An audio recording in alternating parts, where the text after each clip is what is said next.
Welcome to The Game Plan, where we're diving into real conversations about prevention, purpose, and the power to change lives. Here's your host, Meg Bolger. Welcome to The Game Plan. I'm Meg Bolger, and today I'm honored to be with a football legend, Bernie Kosar, a Cleveland Brown icon, a national champion at the University of Miami, a Super Bowl winner with the Dallas Cowboys. But beyond football, Bernie has also been open about the challenges that he's faced in life, mental health issues, injuries, and rebuilding after adversity. Today, we're honored to welcome him to The Game Plan and talk about leadership, resilience, prevention, and why supporting young people matters so much. So, Bernie, thank you so much for joining me here today. Well, thank you, Meg. Honored to be with you here. I was going to say the first part of that awesome introduction was massively cranium inflating. The second part puts life in reality and to what some of the life issues and path of obstacles that are sometimes put in our pathway. Yeah, no doubt. I mean, life's about the highs and lows and the challenges that we face and how you can deal with them. Just talk about, growing up, how did you get into sports and, maybe some important, influential people that you had in your life that, led you certain ways? Well, growing up in Youngstown, Ohio, and even being on this segment with Game Plan, you really have to have a game plan in life and in basically anything you do. And I love with sports and being a quarterback and football in particular, you have to have a game plan. You have to have a good plan. And that's the same as you're growing up. And growing up in Youngstown, eerily similar. It's 2026, but as an old man growing up and born in 1963, the 60s and early 70s were awesome times for manufacturing in this part of the country. But late 70s and early 80s, it was a train wreck from the manufacturing perspective, eerily similar to some of the things that are going on today in 2026. So very proud of where I grew up, but being a lower demographic, steel worker family, when the mills closed, the jobs were gone. So really in the early 80s, you were looking at unemployment in the high 20s, low 30% range. And our family was a casualty, of that. So you really didn't have an option to have a career, to get an education, without a scholarship. And sports is really the only means, to get a scholarship and get education. Besides, I had a gift for it, but it was really the only way to kind of better yourself and get out of that pathway of being dependent on steelworker type jobs. So my father gave me the kind of the choice of either get a job, which there were none, or play sports. So playing sports, baseball, basketball, and football, 52 weeks a year was a way to kind of not have to work, but then also a way to try to earn a scholarship. I never really thought I was going to be able to, that the pros were a capability or a possibility, but the way to get an education, get that college degree was something that now, as I sit here as a 62-year-old, I'm very proud to have been with so many awesome coaches in my day, whether it was in high school at Boardman High School with Gene Pushik, or going to the University of Miami with Howard Snellenberger and Jimmy Johnson. Proud to have been with Howard Snellenberger, who was the offensive coordinator, and also my coach with Don Shula, where he was they did the only undefeated team in 1972. But Jimmy Johnson, proud to have been with him, the only player to have been with him at three places: University of Miami, Super Bowl with the Cowboys, and then back with the Dolphins. But Jimmy Johnson had a line he said to us before we went out to play every game, and it was after we said our prayer of the Our Father and the Hail Mary and "For thine is the kingdom, the power, and the glory, forever and ever, amen." And then he'd say, somehow, some way, figure out a way to make a play to come help us win the game. Somehow, some way, figure out a way to make a play to win the game.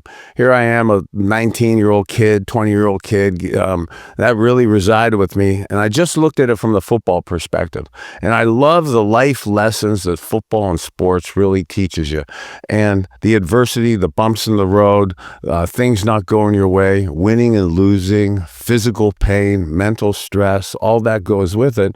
And Jimmy Johnson crystallized it to where somehow, some way, figure out a way to make a play don't let the mind control the body, or don't let the body control the mind, let the mind control the body. And I thought that was all football type stuff, but I didn't realize it was really life lessons type things. And I really was hoping, as a little boy growing up, you have dreams to be the quarterback for your favorite hometown team, the Cleveland Browns. Growing up in Youngstown, it's 50-50, Meg, between the Steelers, Right. and the Browns. But you don't really think that's a reality. But the opportunity possibly to get a degree was something that was massively fixated on me. And that Jimmy Johnson line of somehow, some way, and football, we get knocked down, you have to get back up.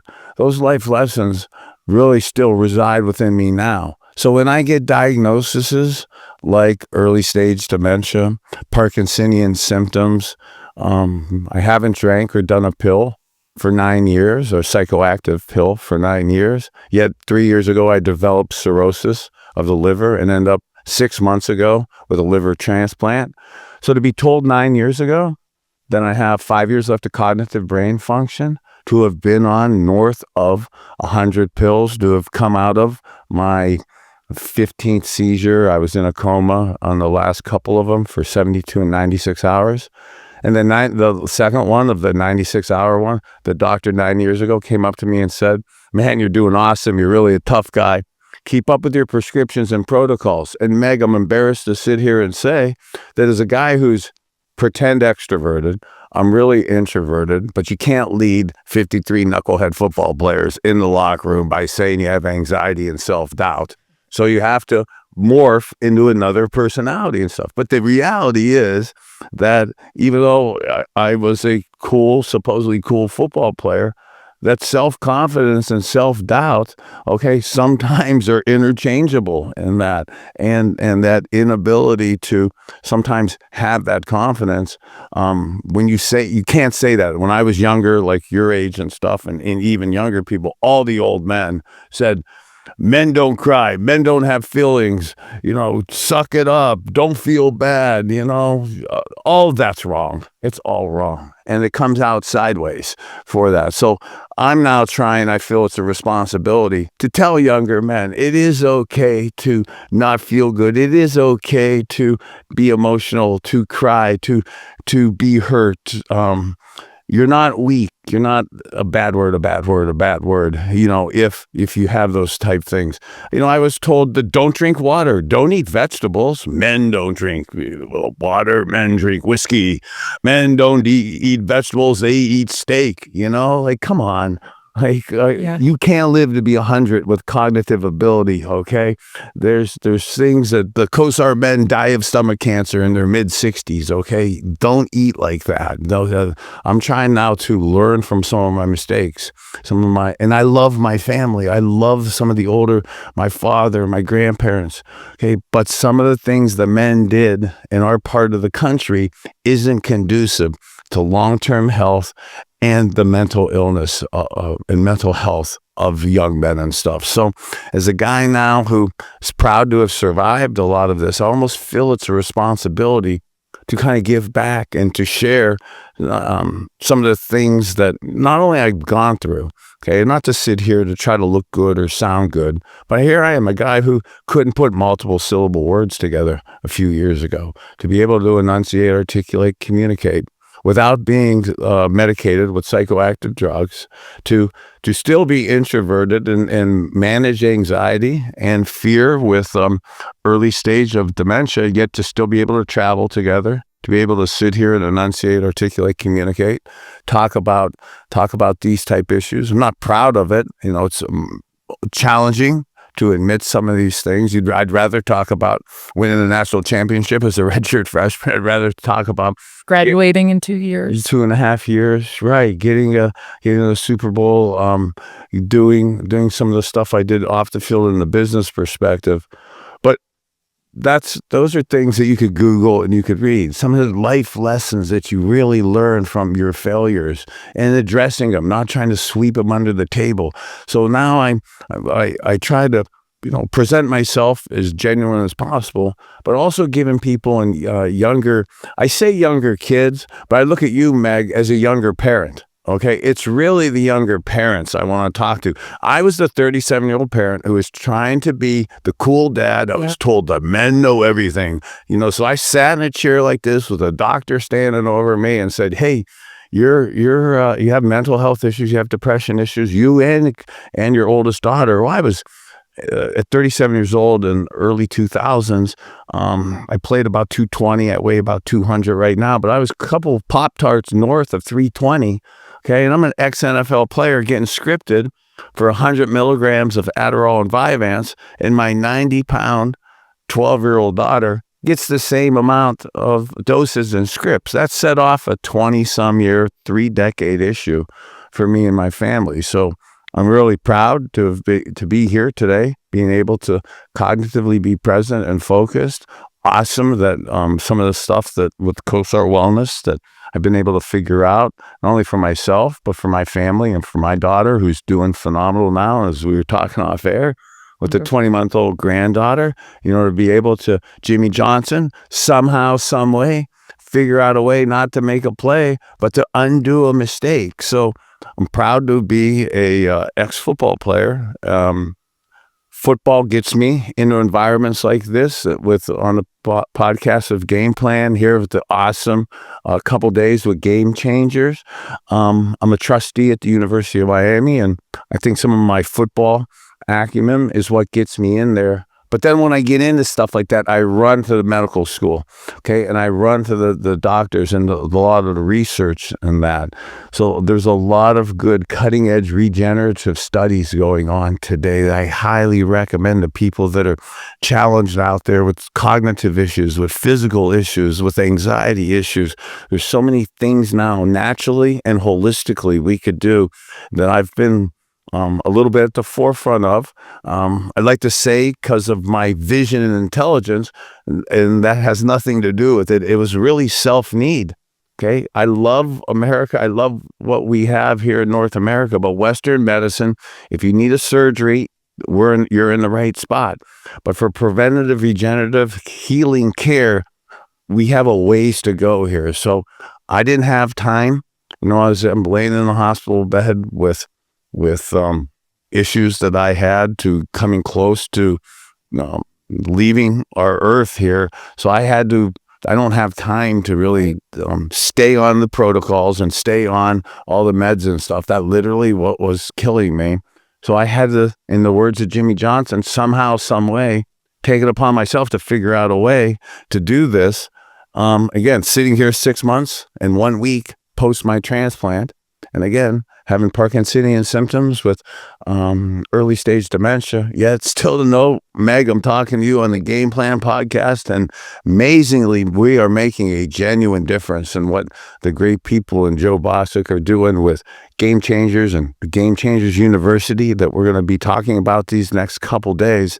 We're not only just making a difference in my life, but I think it's important in vehicles like this to say these type things, and what we're doing here in the great state of West Virginia with Game Changers University to make a huge difference in the lives of people's families and the communities we touch. And Game Changers University is absolutely going to make a big difference with this. And what you're doing with Game Plan here, I just can't thank you enough for being a part of this. No, it's amazing to have you, and your stories. I mean, it's astounding. There's just so many, the highs and lows of life and the resiliency and fighting back.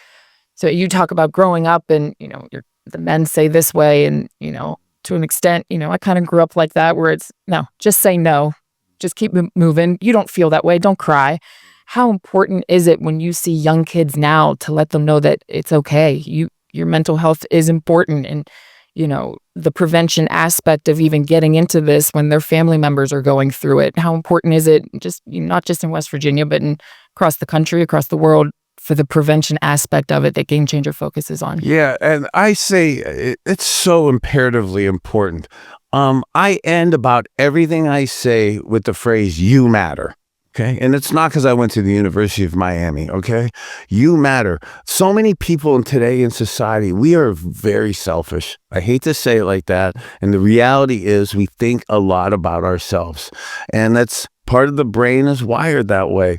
And when you tell people you matter and you really believe it, not just figuratively saying it just as a cool thing to say, but say you matter, and you look especially younger parents or younger kids in the eyes, the self-confidence and self-esteem that it gives the possibility or chance of you to know that you matter, because so many people don't feel they matter, don't feel their voice is being heard, don't feel that people care about them. So most of my interactions, especially with younger kids and younger boys in particular, it's less than 20 seconds. And it's actually, and I challenge and I tell younger athletes and celebrity type people that almost all interactions are less than 30 seconds, 20 seconds, especially with kids. And it actually takes longer to blow you off, Meg. That's true. Okay, I'm busy. I'm just disheveled. I got and it could be completely 100% legit. Sure. Okay, you could have your wife, your ex-wife, your 3 or 4 kids just yelling at you. Yeah. And partly why I end up probably divorced is you get so cognizant of everybody else that sometimes the people closest to you, okay, you don't spend enough of the time looking them in the eyes, telling them they matter, because there's so many other people coming up to you. But don't go to those events, okay, if those type things are happening. And then sometimes they do come out of the blue and you can't help it where that happens. But to be able to go up to kids, especially the younger ones, and say, hey, Meg, great to see you. What grade you in? Do good in school. Did you do your homework? Which only took about 15 seconds. Right. They're going to remember that their whole life. Some of them haven't been asked that in months. Like, hey, how you doing, man? Right. Did you do your homework tonight? Okay. As opposed to like I did a couple minutes ago. Oh, I'm busy. My wife's yelling at me. My kid needs this attention. Right. I'm tired. That he'll remember that. Absolutely. And that's so imperatively important, again, to showing that you matter and showing positive experiences. Because at the end of the day now, whether it's the phones and the internet, whether it's all the overprescriptions and medications that are out there, there's choices to be made. So when you have a little belief in yourself, when you have a little confidence in yourself, you have a chance to make the better choice. When you are challenged, anxiety's going on within you, and you're having self-doubt or insecurity, you tend to make a more challenged decision, a less positive decision. Right. So I'm a big believer in trying to build up your self-confidence and your self-esteem. And then also, food is your medicine, okay? I believe in the human biological approach with Kosar wellness and stuff. The stomach and brain is absolutely connected. So what goes in your mouth, okay, what ends up in your stomach is a direct correlation to how your outcome is at the course of the day and your feelings. And then sometimes even how you handle adversity, okay? So physically, some of the things you put in your body, okay, don't have to all be pills and supplements. It could be good nutrition. And granted, here in America, we say we have a lot of capitalism, we have a lot of money, we have a lot of choices. We have a lot of bad food choices right now.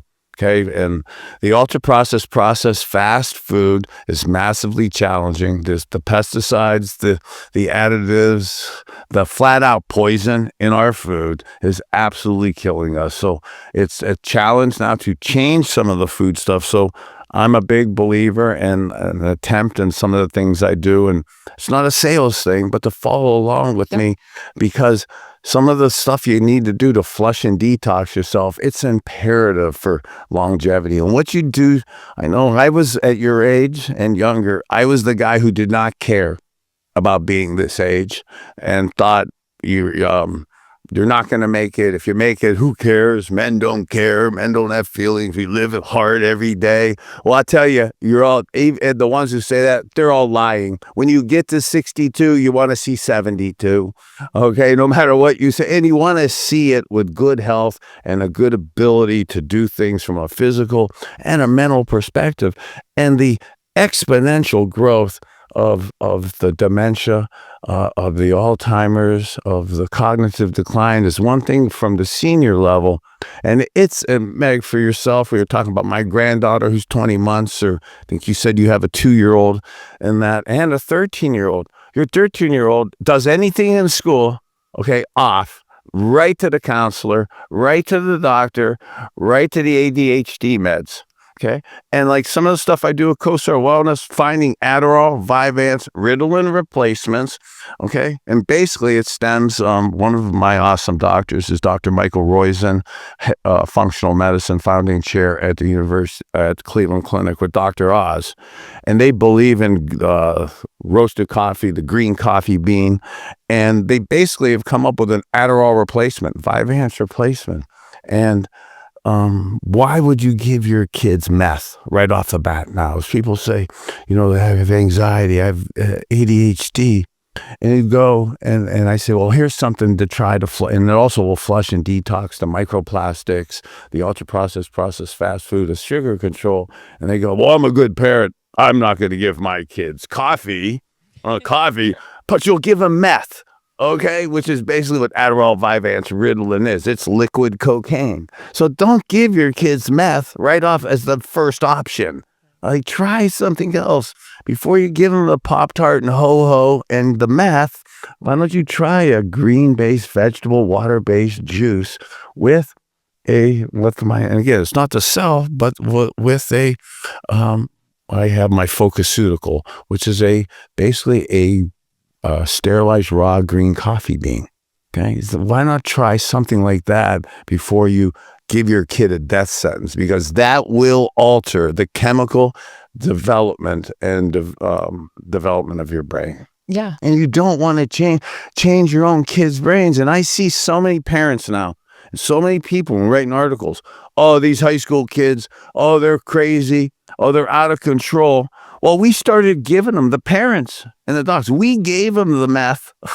Okay, we gave them the Adderall, the Vyvanse, the Ritalin. Now, when I started as the old man, I'm 62, I said at 37, okay, basically 25 years ago, okay? Now that my daughter was 12 and 13, okay, now they're testing 5, 6-year-olds, 7-year-olds, giving them the death sentence with the Adderall, Vyvanse, Ritalin. Like, don't do that to it's your kids. Okay, it's not going to stabilize them. Okay, it's really a tricky thing that we have going here today. So I almost believe, I know pharma and all this, and there are occasions when people need this stuff. Okay, but I believe it's a responsibility for me to tell people how I came out the other end of it, and not to sit here and just say you could do this. Go for it. Here's some of the options to do that. The tools, right? Here's the tools in your toolbox, right, to at least give it a shot. I mean, I was number 19 with the Browns. Okay, I love my number 19. 19 people will commit suicide in the state of Ohio today. Okay, in the state of Ohio, we had over 5,000 people in the last 12 months overdose death.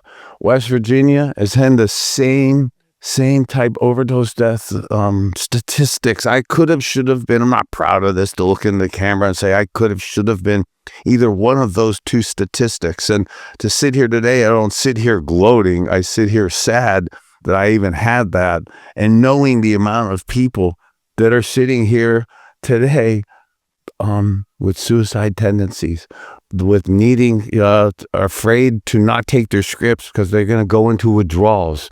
And then if in withdrawals, they, you have that week of throwing up and diarrhea, and you're at risk for death and that. And here we are, it's the end of the month. Okay. Labor Day was this past Monday. Most people are out of their scripts. Okay, now at the end of the month. So they go to the street, and 7 out of 10 pills now are laced with fentanyl.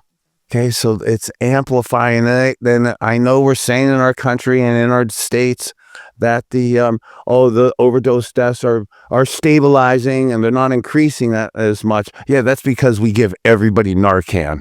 Okay, and us addicts know how to play that game.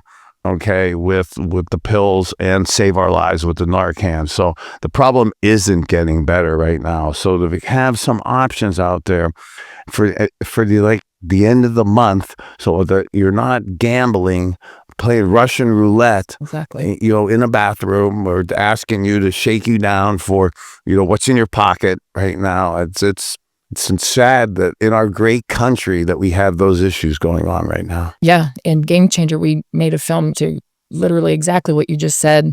I went to a jail and interviewed a former drug dealer. She didn't care. She knew she killed people. She knew she overdosed her own son. She said it blatantly. She said, I'm not proud, but he took my product.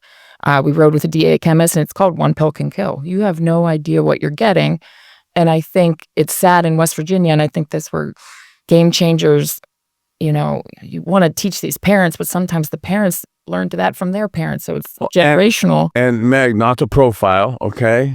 And you look great, okay? You don't look like you had that type issue, okay? But you're the first generation that can change that.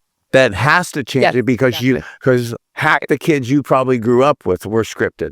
Right. Okay, and now you're the parents. You're the parent, exactly. Okay, now probably some of you are still on the script. Right. Because a lot of people realize too that it's not actually just ADHD, it's good energy. You feel like you don't nap.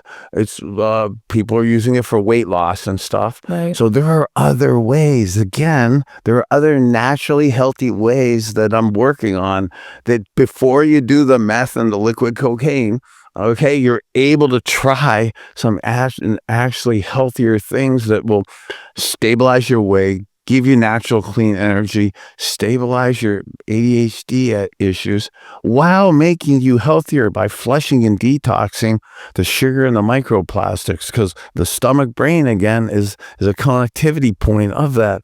And a lot of the 30-something-year-old parents were the teens that got scripted 20 years ago, and they don't know. And again, they're being told, because when I was your age, and I'm in the mid-30s and that, all the old men at my age said, you don't know, you have to do everything I say. Right. And you're getting advice from me. And deep down, I didn't know either. Right. I was wrong too, Yeah. but I said it so authoritatively. And the younger people were so desperate for worldly or wise advice that they really thought that us old guys knew what the hell we were talking about. Most of us don't. Okay. So trust me and listen to me, rather than like a Game Changer approach kind of gives kids, read this, understand this. Real science of it. Exactly. Right. It's beautiful. Like what I believe I'm trying to do, what Meg, you're doing, what Game Changers absolutely is doing, what you're doing with Game Plan is mapping out a game plan. Right. Here is the pathway. Here is the facts. This is the science to why this can happen to you and this outcome can happen. Or this is why you don't feel good. Okay, you're having the shot of whiskey on the side. You're doing the steak. You're throwing away all the greens. You're not doing any type of healthy, good waters. You're doing all the sodas and energy drinks and all the crap that's in the ultra-processed fast food. And that's, I think, really resonates with Game Changers' approach with younger kids. We have another film for them that we don't dive into the drug aspect of it, but it's healthy choices. Rather than grab that Pop-Tart, get some hard-boiled eggs, or, get some spinach, whatever that healthy choice looks like, or just brush your teeth. Yeah. Don't not brush it, Yeah, but it's that's a great point. So the younger kids have that, and so it's really a good connection, and can ask you how you got into Game Changer or heard about Game Changer, because it resonates with how you teach the younger kids healthy choices, so that when they do reach that 13, 14-year-old level, they have the confidence, they have the tools to walk away from those unhealthy habits, to not see the drugs as an outlet. They have that confidence and knowledge already. Well, there's a couple of really good questions in there and a couple of really good points I wanted to have, but and I'm actually excited that I can actually remember your questions. Exactly. And be able to somewhat answer some of them. But Milo Ritten, the founder of Parmar, is awesome guy, WVU, big fan, and he turned me on as a friend of mine. He turned me on to Game Changers probably 3 years ago, and I've had right around when my health issues were magnifying and amplifying, and the mission of it almost was synergistic to spiritually karmatic. to hear the message that Milo was coaching me up about, that Game Changers was doing, and the pride that he explained it to me. And then I'm coming from Cleveland, okay, Northeast Ohio, and we have this issue. We have the issue pretty bad up there, and I thought it was the worst up there. And then the more south I came, okay, the more of the issue that I've seen. And I actually work in quite a bit in West Virginia with a company of mine's Range Impact. And Range Impact has a philosophical belief: doing no harm to people and the planet. And you heard me say earlier, I want to make a really genuine difference in the people, the families, and the communities I touch. And our company, Range Impact, that's started in Cleveland, but really foundationally impacting here in West Virginia, really takes on that kind of mindset. We want to do no harm to people and the planet. And I know that sounds like a nice thing to say, but in today's society, people maybe say those things, but they don't back it up with their actions. And there's a lot of things going on in certain environments. Okay, yes, with the ultra-processed, processed fast food, with the food deserts that are so traumatic in so many counties here in Appalachia, and in particular in West Virginia. And where can you find fresh fruit, vegetables, and good water? Easier said than done. And it's really a shame in one of the most affluent, greatest countries in the world that we're struggling that much. And some of the great people, in particular here in West Virginia, some of the challenges. And I look at this as a somewhat egotistical dad. You know, we want to sit around the dinner table at night, and your dad, and you got your wife and your kids there, and to know you can't provide, and to know it's not healthy. Okay, or the water issues of giving your 2-year-old a bath in water that's incredibly polluted. The skin is your biggest living organ. Okay, what touches it, and the environmental toxins are incredibly, imperatively important for the development, not only just the body, but of our brains. So giving our kids a fighting chance is something that I'm massively amplified on, as you can see, and why I was so spiritually torn, or spiritually gravitated towards Joe and what he's doing with Game Changers. No, absolutely. And I think, you know, as soon as I heard you talk, I heard you hit on the younger kids, the older kids, and then the generation that needs to change all of that. So, you know, what kind of, I don't know what other states are doing anything like Game Changer right now, but just how important is this, a message like this, a program like Game Changer and Game Changer University, how quickly that needs to spread across the country for states that are just suffering from the exact same thing? Yeah, I try to sit here and pretend to be cool, and I try to pretend to be patient, incredibly impatient. It needed to be done yesterday. Okay, this issue isn't going away. And it's not getting better right now. It needs more people like Milo, who coached me up about Game Changers, and what Joe's doing with Game Changers, Meg with Game Plan here, and with Game Changers, what you're doing. It needs to start yesterday. And I hope today, with what we're doing and what we're doing here this week, here at the Greenbrier, and here with Greg Norman coming tonight, that this is the flag in the ground, really starting it to where it's more outcomes that are positive than just me and you. And the forums like this, not only just to spread the message, but then also the way we're raising money and then providing actual outcomes and options and more tools in the toolbox. Just not talking about it, actually going to be filling up the toolbox with some of these options. Right, and making our game plan and going out and finding a way to make a play. Yeah, find a way to make a play, whether it's somehow, some way out there, however you can do it. So really appreciate your time, Bernie. It was very, very informative. You're so knowledgeable about it, just because you lived your life this way. And you're just an inspiration to a lot of people. And I know that this message will resonate with so many people that need to hear it, that I know that you matter when you meet people, but when people watch this, they'll know that they matter as well. So thank you so much. It's pleasure. Awesome, Meg. Pleasure. You. So You matter. you matter.